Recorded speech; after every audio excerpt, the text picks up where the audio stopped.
Good morning, Europe. It is Friday, the 2nd of September. I'm Helena Humphrey, and here are your headlines. President Zelensky criticises the IAEA for not allowing media into the Zaporizhia power plant as the nuclear watchdog continues its inspection. In the US, President Biden makes a charged primetime address denouncing what he called the extreme ideology of his predecessor and his supporters. And the Venice Film Festival is in full swing with 23 pictures in competition to take home the Golden Lion.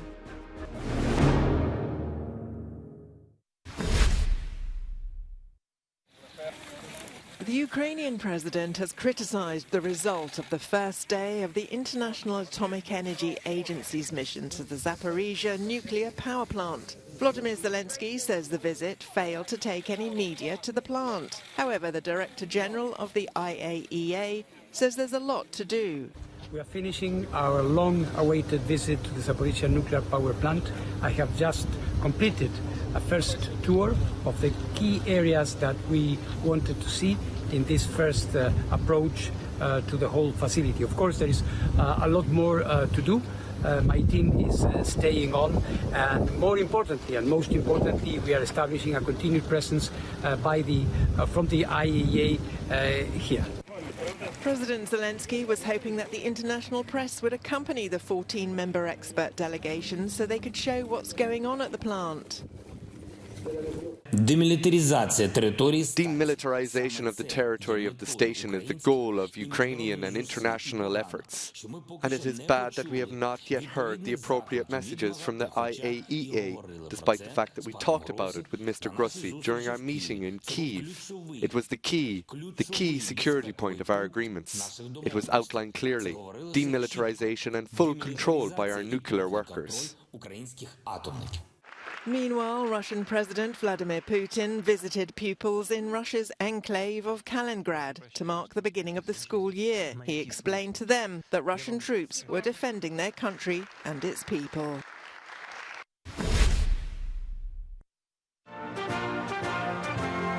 At a primetime address in Philadelphia, the city where American democracy was born, US President Joe Biden says the supporters of his predecessor's agenda are threatening it.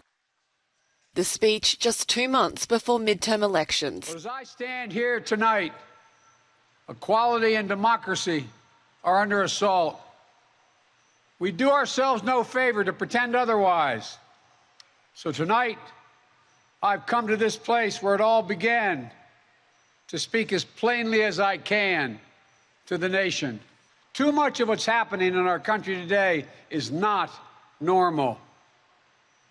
Donald Trump and the MAGA Republicans represent an extremism that threatens the very foundations of our republic. We here, you've heard it, more and more talk about violence as an acceptable political tool in this country. It's not. It can never be an acceptable tool. So I want to say this plain and simple. There is no place for political violence in America, period. None, ever. Top Republican Kevin McCarthy has hit back at the speech, saying Biden severely wounded America's soul. The president, who came into office pledging to unite the country, has recently sharpened his rhetoric. The European Medicines Agency has approved 2 booster vaccines against the Omicron variant of COVID-19, manufactured by drug makers Pfizer-BioNTech and Moderna. The agency expects these vaccines to help maintain optimal protection against the continually evolving coronavirus. It's now up to the European Commission to approve the vaccines for the European market.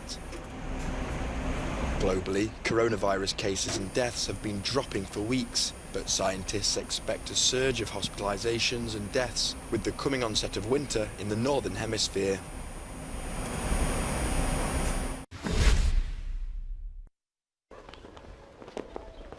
Ethiopian and Eritrean forces on Thursday launched a joint offensive against areas of Tigray bordering Eritrea. The possible expansion of the conflict follows a day after a new raid on the Tigrayan capital Mekelle. the second since hostilities resumed on August 24th in areas of Amhara and the far regions surrounding the southeastern tip of Tigray. The Ethiopian government and rebels in the Tigray region accuse each other on Wednesday of opening new fronts in northern Ethiopia, a week after renewed fighting shattered a 5-month truce. Rebel authorities in Tigray in a statement said that the raid had caused light to serious injuries to civilians and material damage. An earlier airstrike hit Mekele on August 26th, killing at least 4 people, including 2 children.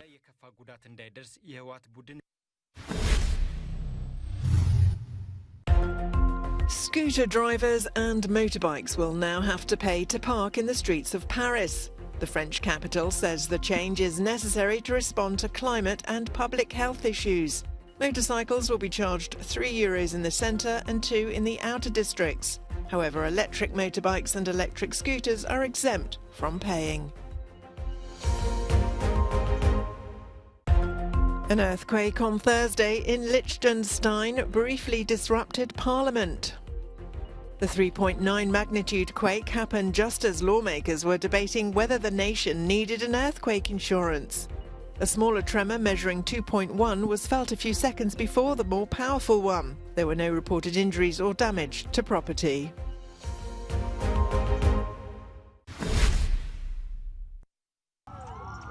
Residents by the San Francisco Bay in California are left puzzled as to why a school of dead fish carcasses are washing up ashore. Experts are saying the die-off may be due to a harmful algae bloom, a toxin that is lethal to fish and other marine life, and as they spread, it decays and depletes the water of oxygen, leading the fish to suffocate. The algae has been spreading in the region since late July, most likely due to climate change. I jog around Lake Merritt, once or twice a week at least, and it's a perfect 5K loop, people really enjoy it. It doesn't smell very good right now. Reports of dead fish were first spotted just last week, and for those working close to the Bay Area, the recent sightings are beyond alarming. This is a fish kill of unprecedented magnitude in San Francisco Bay. There's no record of anything like this happening previously, so it's a major event. In terms of the number of fish, I would just say that it's an uncountable number of fish, literally uncountable, particularly when you consider that what we're seeing is just the tip of the iceberg. Most algae blooms die off after a week or so, but stifling heat waves throughout the summer may be helping the Bay areas grow even more. A group of microorganisms was first spotted in the Alameda estuary, and scientists are trying to unravel what caused it to spread so far and wide and for so many weeks.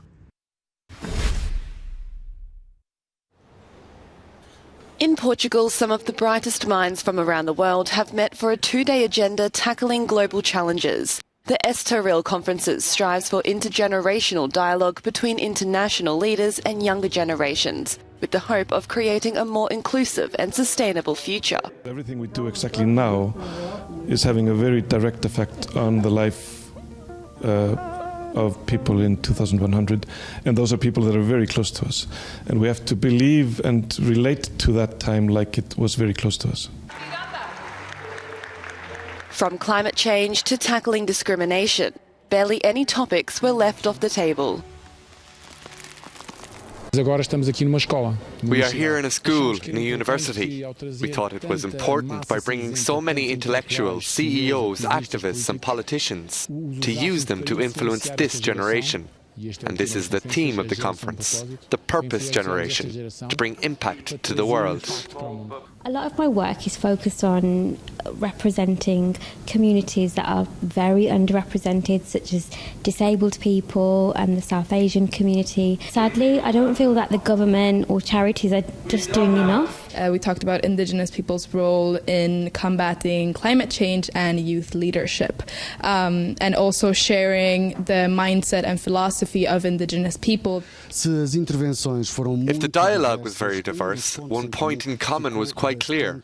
Change must be a joint effort by all, because failure is not an option. Não é realmente uma opção. Nuno Prudêncio, Euronews.